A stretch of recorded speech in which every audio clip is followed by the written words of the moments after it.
সেই ইসলামিক দলের নির্বাচনের চুরি ঠেকানোর জন্য আমাদের জীবন প্রায় অতিষ্ঠ।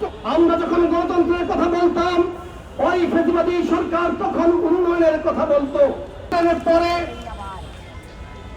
রাজনীতিতে শিষ্টাচারের অভাব সবচাইতে বড় ক্ষত চিহ্ন হয়ে আমাদের কাছে প্রতীয়মান হচ্ছে।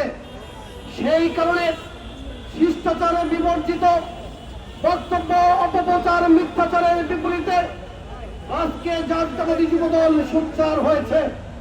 বক্তব্যের শুরুতে আমি একটি ছোট ঘটনা বলতে চাই। একটি বড় বাজার রয়েছে, যে বাজারে একটি মাত্র মুদি দোকান রয়েছে, নাম হচ্ছে সততা স্টোর।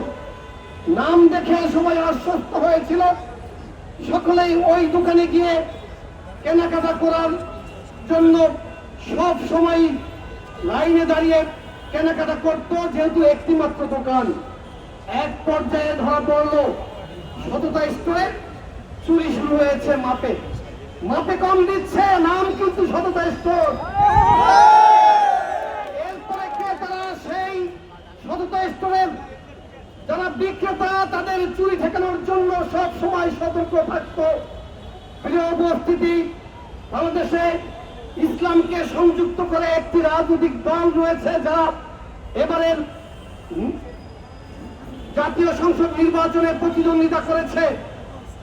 নামের সাথে ইসলাম রয়েছে। আমরা ভেবেছিলাম খুবই সৎ হবে।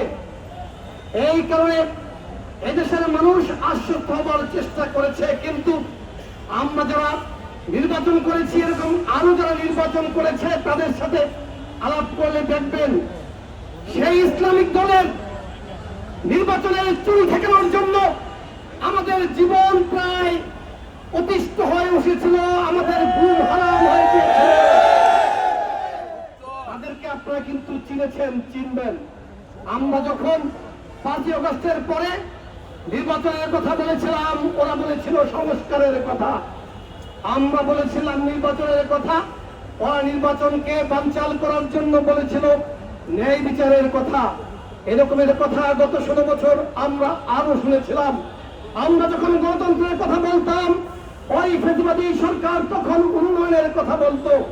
বন্ধুরা আমার, বক্তব্য দীর্ঘায়িত করব না, শুধু এটুকু বলতে চাই, আমাদের নেতা জনাব তারেক রহমান, যিনি বাংলাদেশে এসেছেন, বাংলাদেশের ইতিহাসে সবচাইতে বড় গণসম্বর্ধনা পেয়েছেন এবং মানুষের প্রত্যক্ষ ভোটে স্বচ্ছ গ্রহণযোগ্য নির্বাচনের মধ্য দিয়ে প্রধানমন্ত্রী হয়েছেন।